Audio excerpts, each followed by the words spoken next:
Hello বন্ধুরা, আজকে আমি তৈরি করছি ডিম তড়কা। খুব সহজে বাড়িতে তৈরি করে ফেলো ডিম তড়কা। হোটেলের মতন বা রেস্টুরেন্টের মতন টেস্ট। ডিম তড়কা বা এগ তড়কা রুটি, পরোটা, পেটাই পরোটা সব রকম দিয়ে খুব অপূর্ব খেতে লাগে। রান্নাটা দেখতে থাকো, আশা করি তোমাদের ভালো লাগবে। আমি এখানে এক বাটি সবুজ মুগ কড়াই নিয়েছি 3টে ডিম। বড় সাইজের আলুকে টুকরো টুকরো করে কেটে নিয়েছি। আর দুটো মাঝারি সাইজের পেঁয়াজ আর লঙ্কা কেটে নিয়েছি। মতন রসুন বাটা, আদা বাটা, তড়কা মশলা। এদিকে একটা কড়াই বসিয়ে দিচ্ছি গ্যাসে গরম করতে। এবার দিয়ে দেবো কড়াইটাকে সুন্দর করে ভেজে নিতে হবে।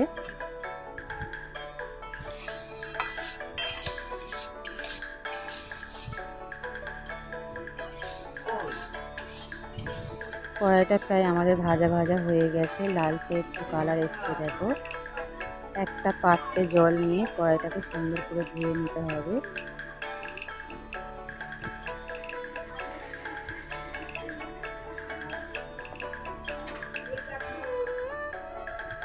এদিকে আমি একটা প্রেসার কুকার নিয়েছি, কড়াইগুলোকে ভালো করে সিদ্ধ করে নেব।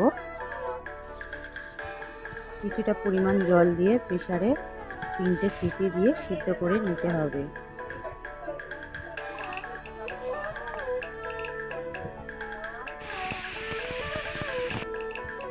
কড়াইটা সিদ্ধ হয়ে গেছে, আবার জল পাল্টে নেব। একটু জল দিয়ে ভালো করে পরিষ্কার করে ধুয়ে নেব।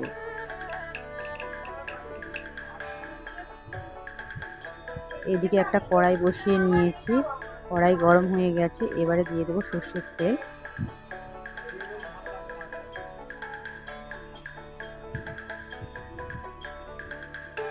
এদিকে 3খানা ডিম ভুজিয়া করে নেব। সামান্য পরিমাণ লবণ দিয়ে দেব,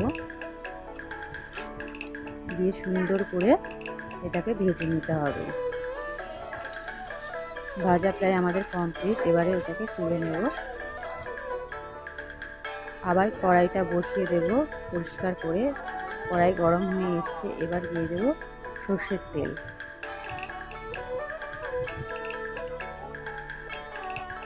সর্ষের তেল প্রায় গরম হয়ে এসছে, এবারে দিয়ে দেব ডুমো ডুমো করে আলু কাটাটা। আলুটাকে এবার সুন্দর করে ভেজে নেব। প্রায় ভাজা হয়ে এসছে, এবারে দিয়ে দেবো পেঁয়াজ আর কাঁচা লঙ্কা কুচি, দিয়ে আবার সুন্দর করে ভেজে নেব।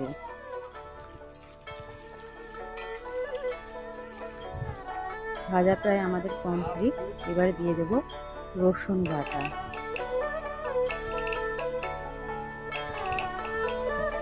রসুন বাটা দিয়ে ভালো করে সুন্দর করে কষিয়ে নিতে হবে।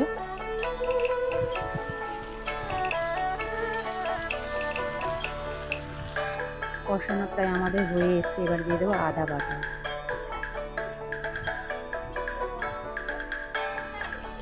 আদা বাটা দিয়ে আবার সুন্দর করে কষিয়ে নিতে হবে। এবারে এক এক করে দিয়ে দেবো মশলা। প্রথমে দেবো লঙ্কার গুঁড়ো পরিমাণ মতো, এবারে দিয়ে দেবো হলুদ গুঁড়ো পরিমাণ মতো, এবারে দিয়ে দেবো লবণ পরিমাণ মতো,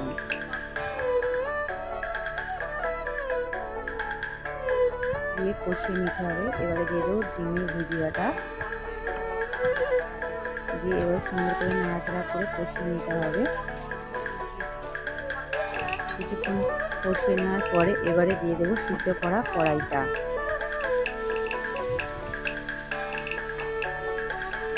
কড়াই দিয়ে আবার সুন্দর করে কষিয়ে নিতে হবে।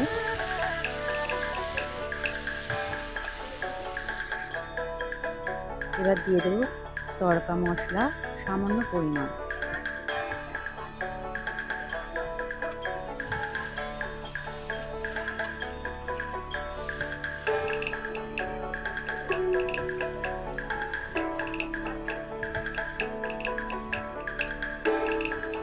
প্রায় আমাদের ভাজা হয়ে এসছে, এবারে দিয়ে দেবো জল।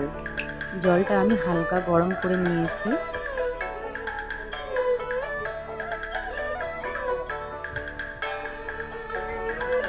জলটা এবার ঢেলে দেবো, দিয়ে সুন্দর করে নাড়াচাড়া করে নেব।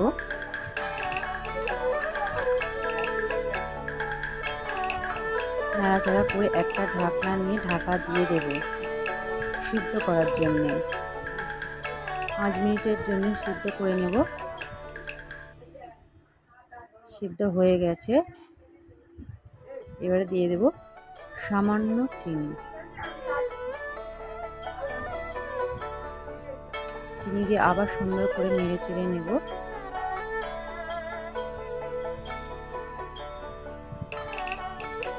এবারে দিয়ে দেব সামান্য ঘি।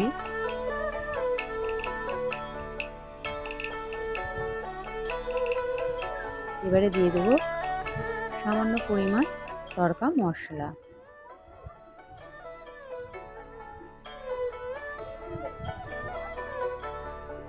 আবার নেড়ে চেড়ে আবার কিছুটা ঘি দিয়ে দেবো।